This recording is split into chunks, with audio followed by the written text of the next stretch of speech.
Our friend Amy Lynn Durham creates magic at work. At People Forward Network, she is our spiritual intelligence, or sometimes referred to as SQ, teacher.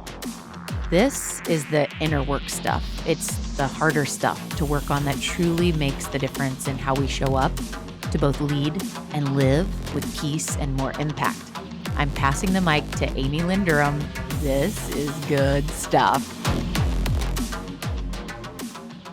I mean, the reality is that if we sit down and have a conversation, and it's potentially, a quote, crucial conversation or a hard conversation in someone's minds, that's probably going to bring up for us as the provider, if we haven't really examined it, we're bringing our own wounds to the table, our own fears, our own traumas. We've probably been the recipient of poorly given feedback as well. And it makes us feel very, very nervous, and we're acting from a place of fear and suffering. Essentially, we're bringing our suffering to the table, and the goal is not to do that.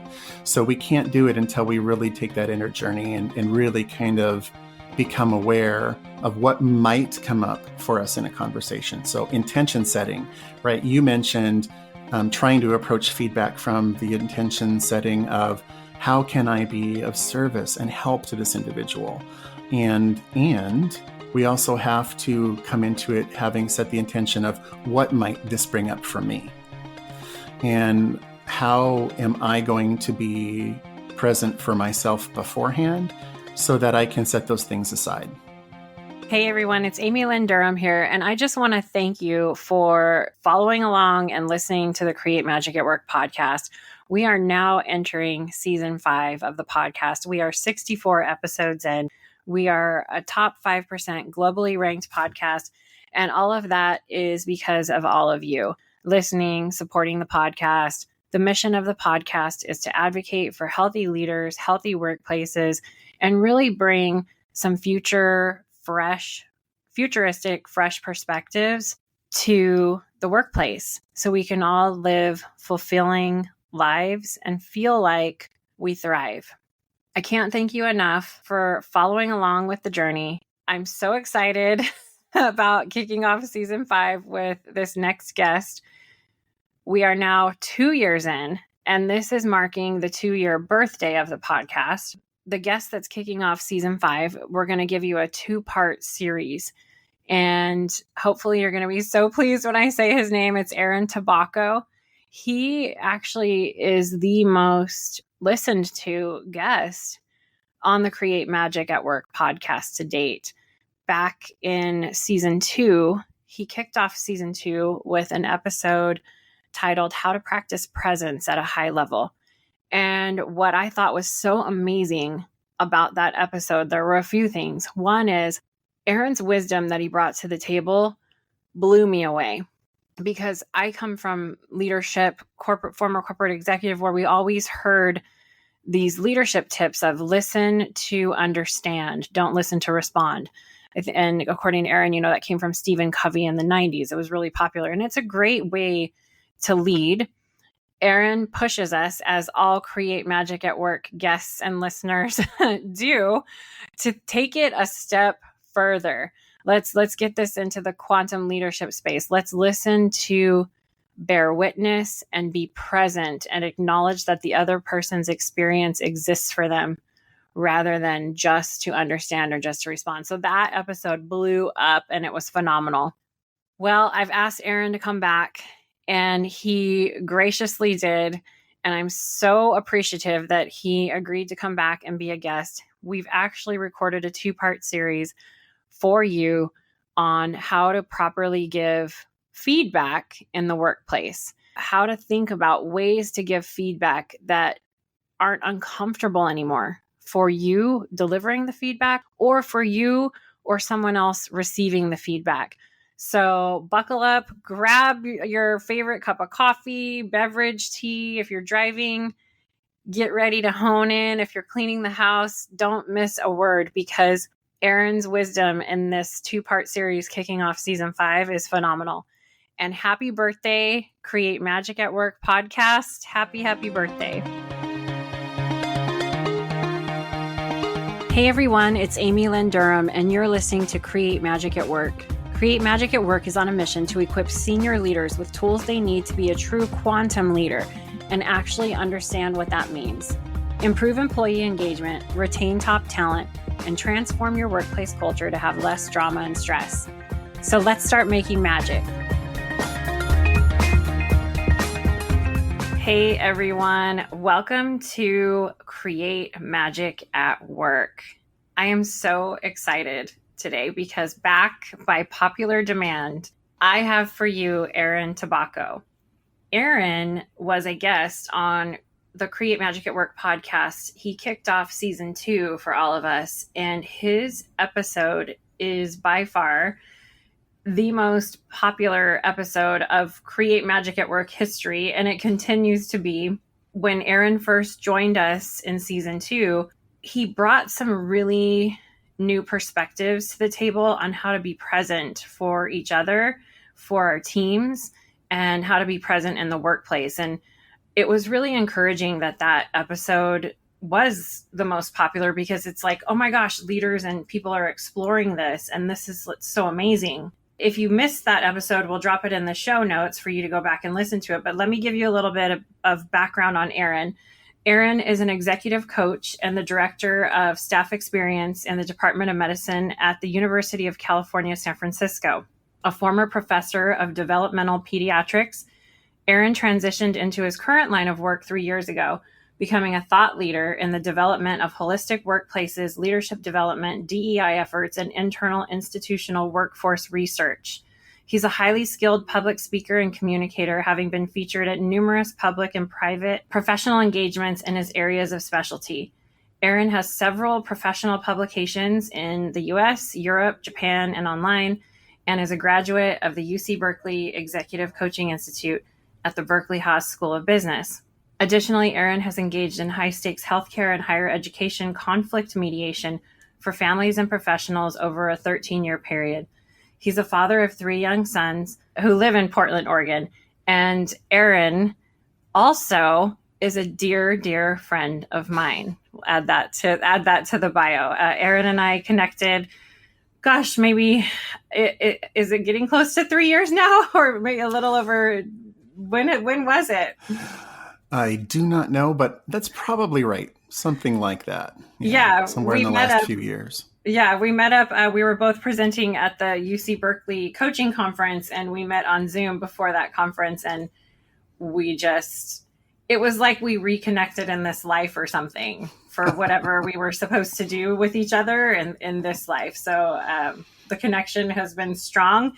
And Aaron, thank you for returning as a guest to the podcast to share your insights on feedback today in the workplace. I mean, this is a critical topic, and I can't wait to hear your thoughts on feedback in the workplace. Anything you want to add before we dive into that?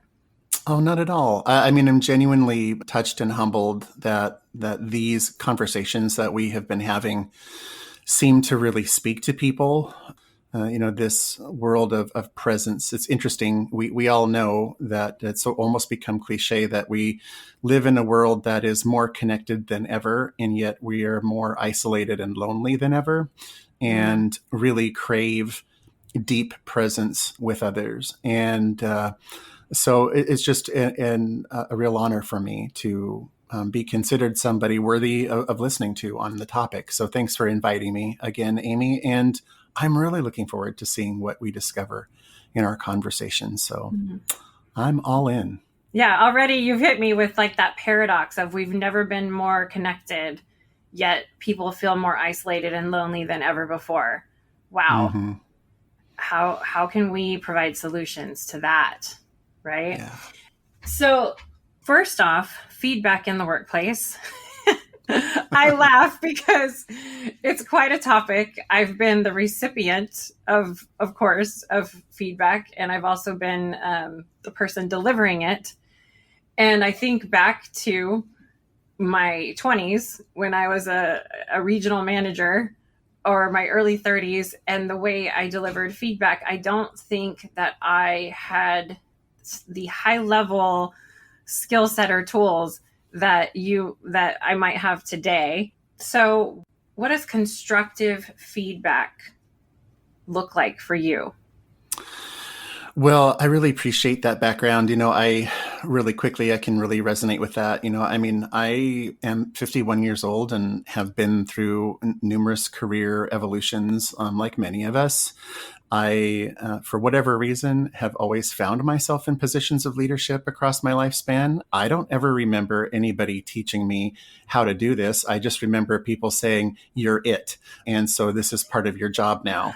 And kind of having to feel my way through all of it like the rest of us. So I really resonate with that. I am in a different place right now than where I began. And for me, I think I've come to understand feedback as something I want to approach as a conversation of transformation. I don't even really like to think about it in terms of constructive feedback, because that, for many people, has been kind of a traumatizing experience on the recipient end, and sometimes, on the provider end as well.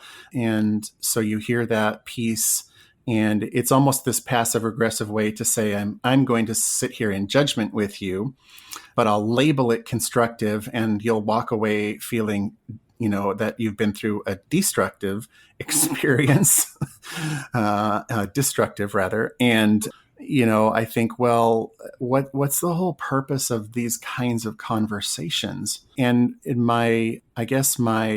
from a spiritual intelligence perspective, wanting to be a wise and effective change agent for people, what we need out of that interaction is some kind of, transformation, some kind of evolution. And if we can really learn to do this well, it can be transformative for both people involved in the conversation, which is a little mind-blowing, right? But the truth is, as I've honed and developed my own practices with this, that's been my experience. And it's really strange to think of, but when I think about my career, particularly in all of those years, I was a professor of nursing and working with undergraduate students or graduate students, or even mentoring new faculty.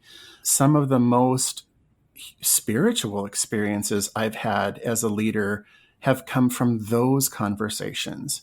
So I know it's possible, and my hope is that we can maybe tease out what some of those elements are together.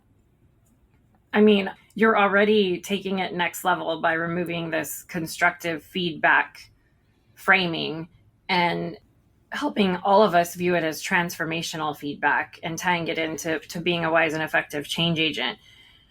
If I'm a leader, a lot of the research that I've studied shows that feedback in the workplace is a critical driver for financial outcomes and having a positive organization. I find that fascinating because I'm thinking, well, who's training these individuals to offer feedback in a transformational way to where it will drive financial outcomes and a positive organization? Because a lot of people leave feedback conversations, there's the one-on-ones with your supervisor that happens, or maybe you get an annual review if you're lucky, where they'll itemize some things out, right? Right. And I know that the feelings that some people are left with are frustration, resentment, and demotivation. Mm-hmm. What are some ways, if a leader feels ill-equipped, that they can step into a transformational space where they leave someone feeling confident, supported, appreciated, engaged, and motivated? Well, that's such a good question. And it really is tied to the conversation that we had last time, and just how do you develop presence at a very high level? And unsurprisingly, it really begins with self-reflection, right? So it's that entry point into emotional intelligence, right? That precursor to spiritual intelligence. It really is being able to step into oneself, step above oneself, and examine your own experience with the concept of this, or not the concept rather, but the skill of being able to be present and give somebody, insight that they don't have about what's currently happening in their work experience. So If we don't do that, we bring to this a lot of our own woundedness. We bring learned performances, like we bring certain masks. We think we're supposed to give this in a certain way, or et cetera. I guess what I'm saying is just that we approach it from a performance perspective instead of a presence perspective. And, you can't really get into that space of having this be a transformational exchange if you yourself haven't been transformed in your thinking about what's about to happen here, right? And if you're approaching it from the very common paradigms of constructive feedback, et cetera, without questioning kind of the history and the meaning of that for you and others, then you're kind of stepping into it in a place where all you can do is repeat past experiences. I think that speaks to, for me, like in my language, intention setting ahead of time of how this is going to go. If I'm just saying it, envisioning how this is going to play out in a transformational way where the person I'm interacting with feels supported and appreciated and motivated when they leave the conversation. So then the next question would be, how does that happen if we are a leader offering feedback that I don't know how to say that, but like that doesn't feel pleasant? That isn't what if we have to have a hard conversation? What if we have to address something that most people would feel uncomfortable with and possibly conflict avoid with it, or shoot out an email or just, sign this paper, you're getting written up and I'll see you later. Or I'm just thinking of like what happens in the workplace, right? Because so how can a leader prepare for that to be transformational? Well, I mean, there's a reason that many people call this the workplace F word, right?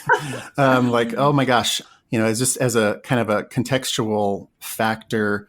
About 5 years ago, when I first really started showing up in the LinkedIn world and going through a career transition myself, a career evolution, one of the ways I began connecting was just writing and publishing articles on topics like this that I thought, well, leaders might not have the same viewpoint a professor of nursing might have around some of these concepts. And so one of the first articles I wrote was, this article around how to avoid ambiguity and delays in feedback, how to really kind of overcome some of the struggles people have with that.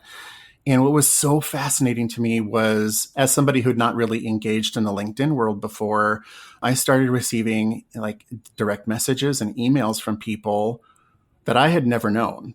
Some were in my network, but some weren't. And they were sharing these trauma stories around feedback. And it really started to help me realize I tapped into a big nerve for folks. So it really put me on a journey to deconstruct for myself, well, what is the beginning of this? How do you embrace something different than what we've known if, we're trying to work within the parameters of our language? So it occurred to me we had to change the language of it in order to infuse new ideas.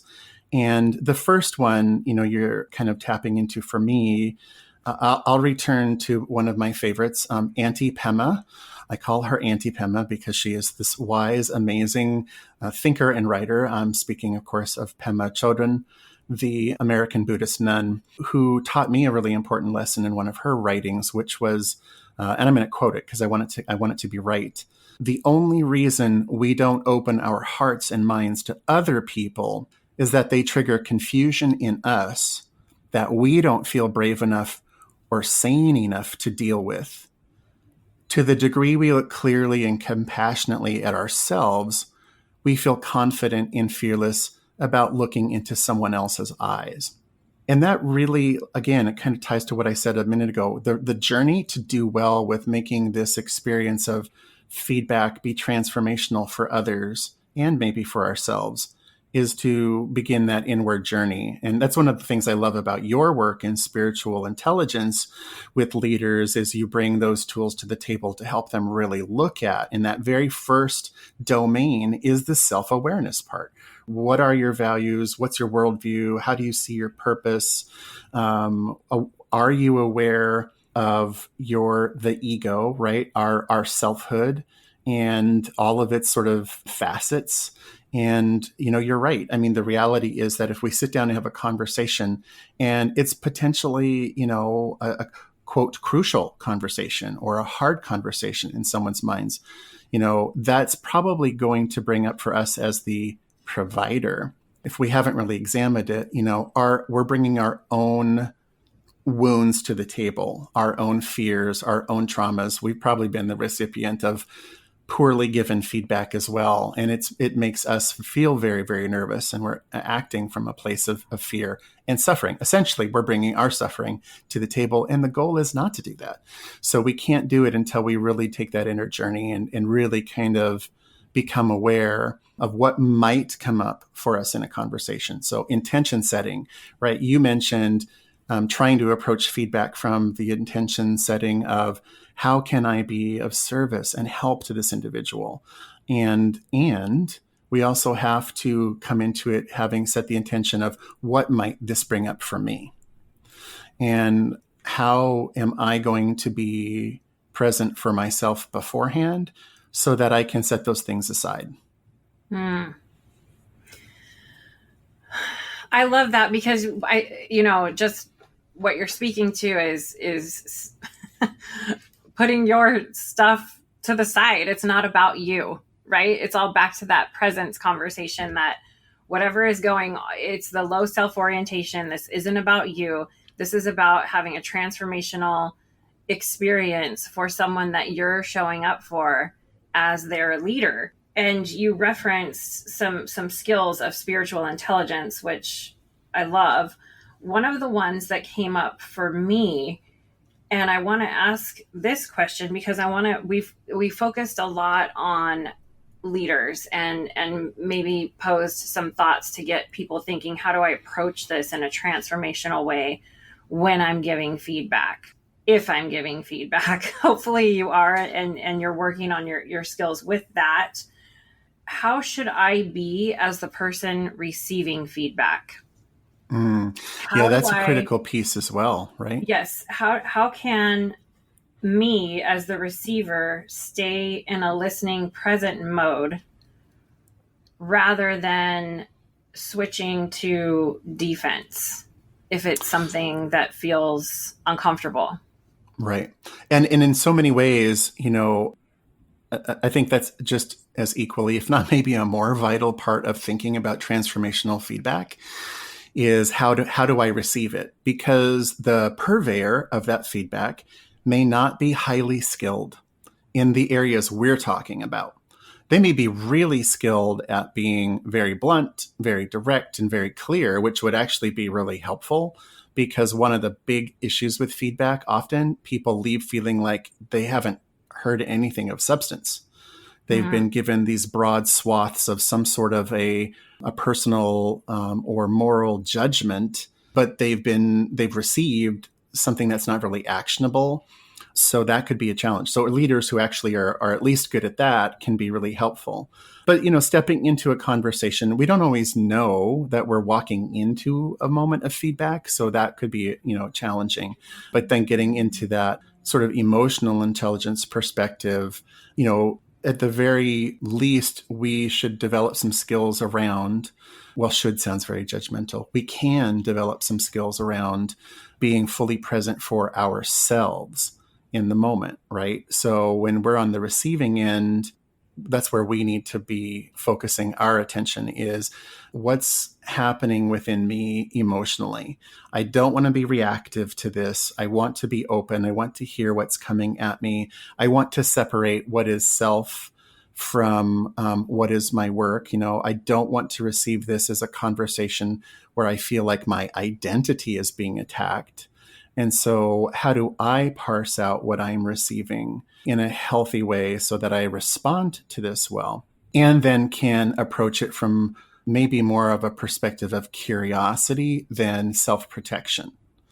So I think it kind of begins with the inward journey of, what's happening for me in this moment. And can I articulate that to myself and hopefully to the person across the table from me or sitting beside me or walking beside me, however this is coming at us. So it may sound like I'm kind of speaking in a circular fashion or only talking about one dimension of this, but that self journey is really the most important one in order to even access the interactional pieces of things. Mm-hmm. Yeah.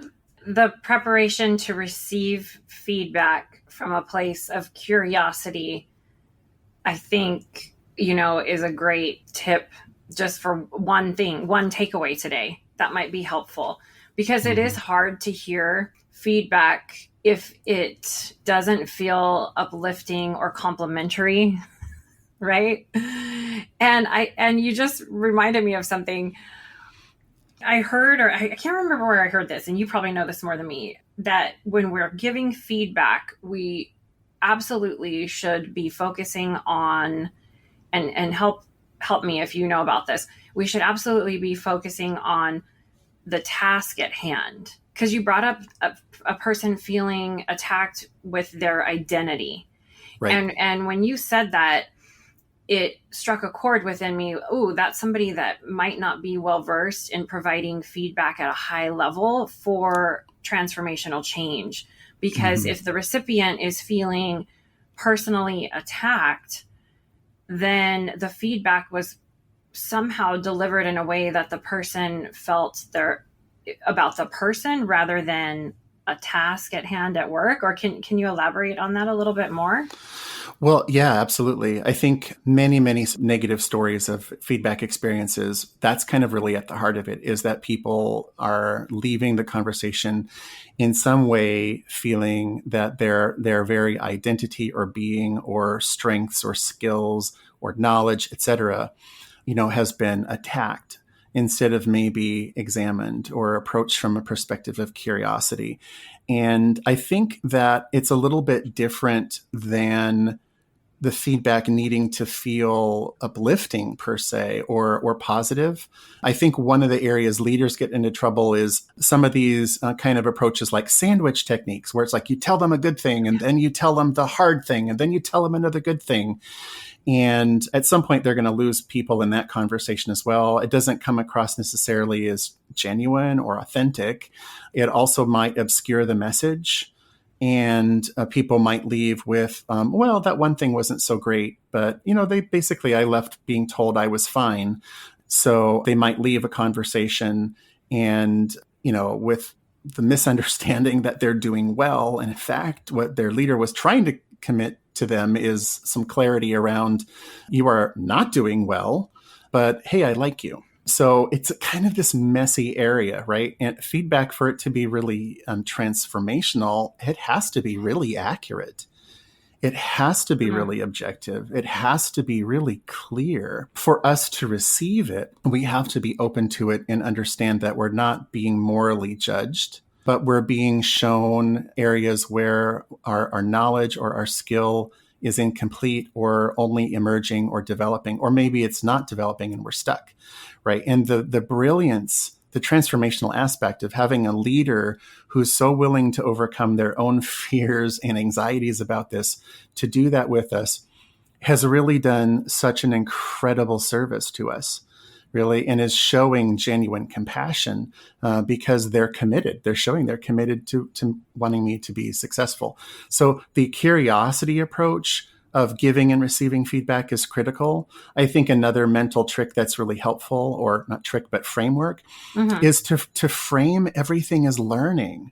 I don't know why we don't frame everything around giving feedback as a situation of, well, we're learning. Like we're in a mode where knowledge or skills or the application of them is somehow incomplete or insufficient to the task, and we have to figure it out together, and a leader operating from a really high sense of spiritual intelligence or high self, can sit and approach it from that perspective to say, here's what we're noticing in this aspect of your work. And it looks like this. Let me be clear. Here's some examples. And I'm really curious. I'd love to learn more about the thinking, what's happening for you when you're in this situation, when before you're behaving in this way or turning out this work product, help me understand your thinking. I'm not aware of it. I mean, many times leaders are also making a lot of assumptions, right? They're not framing this as learning, so there's no curiosity that they're bringing to the table. If that's the case, then they're also projecting a bunch of assumptions and incomplete picture of what's really happening. And that just cuts us off from other people, right? So the trick here is to step into that space where we can begin to co-examine everything and take a learning journey together. I guarantee that if you can do that with somebody and they're willing to be open with you, right, then you will learn new things that will really have challenged your own assumptions as a leader. When we look at behavior as communication and we look at performance as learning, there's just so much grace in learning, right? It's like, oh, I didn't realize you didn't know this thing, or that this skill is challenging for you and you're operating from a place of, emerging ability. How can we strengthen that? I would love to partner with you in that. And then the leader becomes more of a coach and mentor than a judge and jury. Wow. Just everything you said was just beautiful. And I wish that you were the person giving me feedback in some situations. Thank you for sharing all of that. Gosh, that was amazing, Erin. Just approaching feedback in a transformational way and approaching situations that we're learning. I mean, talk about wise and effective change agent. Talk about making wise and compassionate decisions from a spiritually intelligent perspective. Very, very beautiful. Wow, Erin, thank you for showing up for all of the Create Magic It listeners today and really offering your insights in this 2-part series, I'll call it, or these 2-part episodes. And anybody listening, I would encourage you to, if you're feeling like you want to make a change or you want to step into being a little bit more of a leader practicing presence, operating from your inner wisdom and compassion, I would rewind this over and over and just listen to some of the statements that Erin has shared, because you can practice those and start integrating them into your language. The curious questions he was sharing in his feedback, you can just keep going back and listening to that and then incorporating it into your language and just try it, right? Mm-hmm. So that would be my offer or invitation at the end of this conversation. Erin, what would your offer invitation be to everyone listening based off this topic? Well, I think anyone who's clicked on this because they're interested in the topic is probably my kind of people. I take a very Adam Grant approach to the world. And so if people listening in are interested in connecting with me, right now I tend to do that pretty exclusively on LinkedIn, but I have a website coming as well. It's currently in development, so people can maybe more outside of the public purview of LinkedIn, reach out to me more directly. And then this has just been a topic that has come up so many times across my career that I'm very close to launching a course literally called Transformational Feedback. It will be online. It will be a static course, so people can do the learning at their own pace, et cetera. It won't be a live course. But I'm really going to take this and approach it the same way I would approach an undergraduate course in nursing communications, and really be substantive and point out like the concepts that are needed, questions people can be asking in terms of a self-reflective practice model, the kinds of what the skills really are, breaking those down for people and giving you ways to practice so that it does feel like you're moving yourself forward. I just see such a need for this. I mean, for me, this is quantum leadership. Mm-hmm. Right. So that developmental aspect of spiritual intelligence you talk about, the quantum leader, how can you take this skill set that you may have or this viewpoint of compassion and wisdom and try to multiply that out further? So for me, this is one of my altruistic efforts, is to try and bring that forward for folks. So I would say those will be some of the pieces that I'm offering for folks who want to go farther. And thank you for creating that. Thank you for offering that. I can't wait to go through the course myself. So once that is live, we'll put that in the show notes. So everyone can go back and click on that, and we'll update that because, the Create Magic at Work episodes, people tend to go back and listen to them.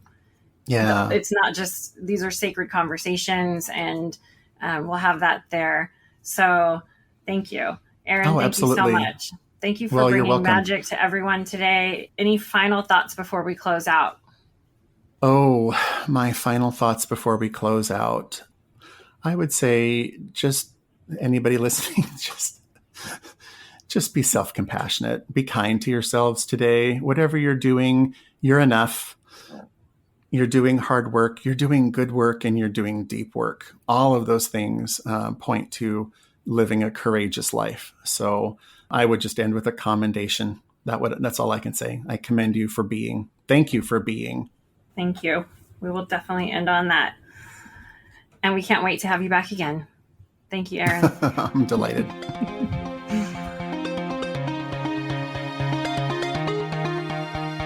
Do you have this feeling that you were called to do something very special and important in the world? Do you consciously tune into something higher than yourself for guidance and inspiration? Have you had mystical or spiritual experiences that have provided guidance in your everyday life and work?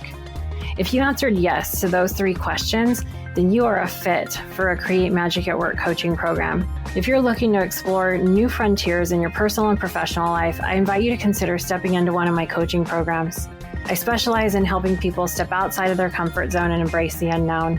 Whether you're looking to launch a new business venture, navigate a major life transition, or simply push yourself to reach new heights, I can help you achieve your goals. Please schedule a complimentary consultation with me at createmagicatwork.net. Click on Work with Amy, and I can't wait to see you. Sending magic to you.